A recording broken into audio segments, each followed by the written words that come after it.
लूका 11 वचन 21 आयत को ध्यान से देखें। वहां पर परमेश्वर का वचन कुछ इस रीति से हमें समझाता है, और वहां पे ध्यान से देखें क्या लिखा है कि जब बलवंत मनुष्य हथियार बांधे हुए अपने घर की रखवाली करता है तो उसकी संपत्ति बची रहती है।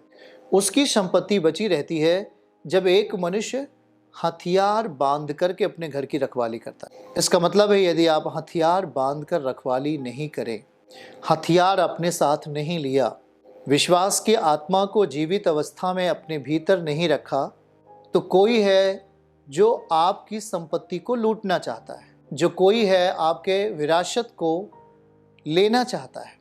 इस वचन के अनुसार आपकी संपत्ति तब बची रहेगी जब आपको आत्मिक हथियार को अपने जीवन में रखना होगा। आत्मिक हथियार, यह विश्वास का हथियार भी कह सकते हैं, विश्वास की आत्मा का हथियार भी आप कह सकते हैं, और इस हथियार को हमें अपनी जिंदगी में लेना ही होगा।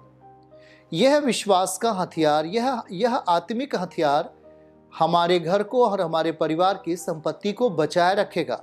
फिर से पढ़ लीजिए क्या लिखा है सीधा सीधा, बलवंत मनुष्य हथियार बांधे हुए घर की रखवाली करता है तो उसकी संपत्ति बची रहती है।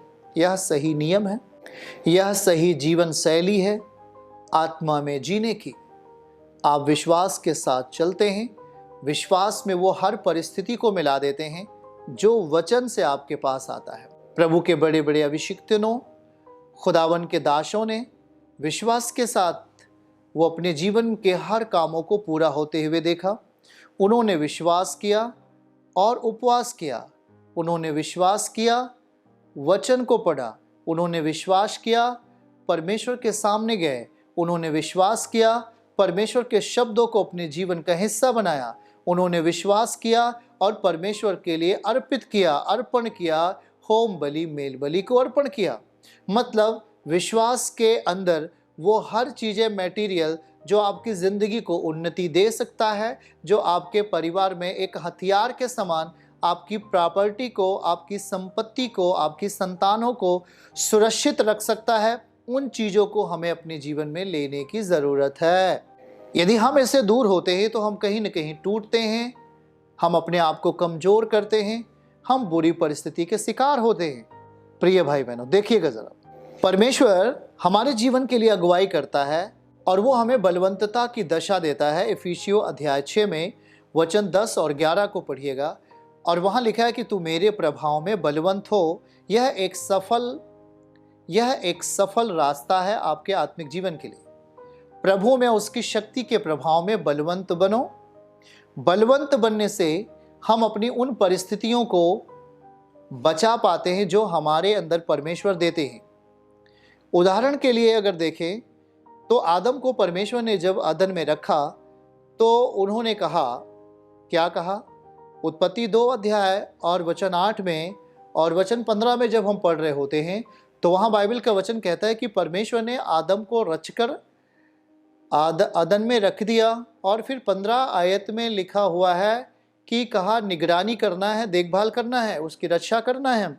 लेकिन जब वहाँ पर वो सचेत नहीं रहे, वहाँ पर परमेश्वर के जो दिशा निर्देश थे, परमेश्वर की जो आज्ञाएं थी वचन के रूप में आदम और हवा के पास जो थी, उन्होंने उस पर ध्यान नहीं दिया, या हम कहें हवा बहका दी गई, क्योंकि उन्होंने अपने आप को खुला छोड़ दिया, वचन के वश में नहीं रखा, परमेश्वर के भय में अपने आप को नहीं रखा, अपने आप को इतना खुला छोड़ दिया कि शैतान ने उन्हें बहका दिया संसार के रास्ते पर, उन्हें संसार के रास्ते पर लेके चला गया, उन्हें विपत्ति और शोक के रास्ते पर लेके चला गया। सबसे बड़ी चीज़ ये थी कि वह प्रथम मानव, प्रथम आदम के हारने के कारण मनुष्य के आने वाली पीढ़ियों में एक ऐसा भारी इंटरफियर शैतान का हो गया कि वो कहीं भी किसी भी परिस्थिति में वो आपको छू सकता है, कहीं भी किसी भी परिस्थिति में आपको नाश कर सकता है। ऐसा रास्ता खुल गया उस समय से।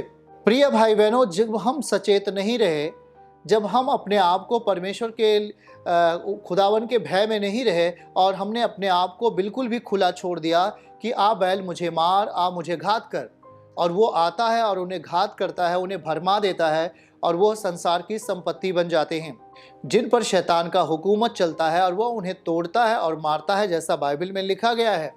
प्रिय भाई बहनों, परमेश्वर हमारी चिंता यदि नहीं करता होता तो वो हमारे लिए सॉल्यूशन, हमारे लिए निवारण नहीं भेजता। वह परमेश्वर के पुत्र को हमारे लिए भेजा है ताकि शैतान के कामों का नाश करे। इसीलिए वो हमें कहता है कि हल पे हाथ रखे हो तो अपने काम को पूरा करो, अपने उद्देश्यों को पूरा करो एक बड़े प्रतिफल के साथ। यदि हमने पीछे मुड़कर देखा है तो वो हमारे आत्मिक जीवन को घात करेगा और फिर हमारे शारीरिक जीवन को भी नीचे लेके चला जाएगा। बाइबल का वचन जब मत्ती अध्याय 7 वचन 24 को पढ़ रहे होते हैं, बाइबल का वचन कहता है कि यदि जिसने मेरी बातें मानी हैं और सुनी हैं उस पर चले हैं, जिन्होंने मेरी बात सुना और माना है, लिखा है कि वह उस बुद्धिमान मनुष्य के समान होगा जिसने अपना घर चट्टान पर बना लिया। आंधियां आती हैं, बाढ़ें आती हैं, उस घर से टकराती हैं जो चट्टान पर बना हुआ था, पर वो घर नहीं गिरता क्योंकि वह एक प्रतिफल में बनाया गया था। उन्होंने अपने जीवन को परमेश्वर के लिए समर्पित किया था। वह प्रार्थना के साथ चलते थे, वह वचन के साथ जीते थे और वो परमेश्वर का भय मानते थे।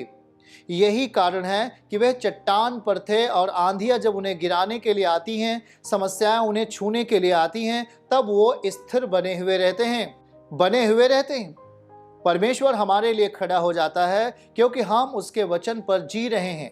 हम उसके वचन को अपने जीवन में हर कदम पर मान रहे हैं, इसलिए परमेश्वर हमारे लिए खड़ा हो जाता है। प्रकाशित वाक्य अध्याय वचन 3 और उसके 20 में लिखा कि देख मैं द्वार पे खड़ा हुआ खटखटाता हूँ। जिन्होंने मेरा शब्द सुनकर द्वार खोला है, मैं उसके भीतर आया हूँ, मैंने उसके साथ वास किया है, मैं उसके साथ रहा हूँ। तो प्रिय भाई बहनों, क्या हम इस दशा में जी रहे हैं? क्या परमेश्वर के वचन के साथ जीना, उसके नियमों के साथ जीना एक बहुत बड़ी उपलब्धि होती है हर वो आत्मिक व्यक्ति के लिए। देखिए, अगर हम आत्मिक रीत से नहीं जी पा रहे हैं तो संसार के तमाम आने वाले झोंके को हम नहीं पीछे ढकेल सकते। वह आपको पीछे ढकेल देगा और वह गिरा देगा।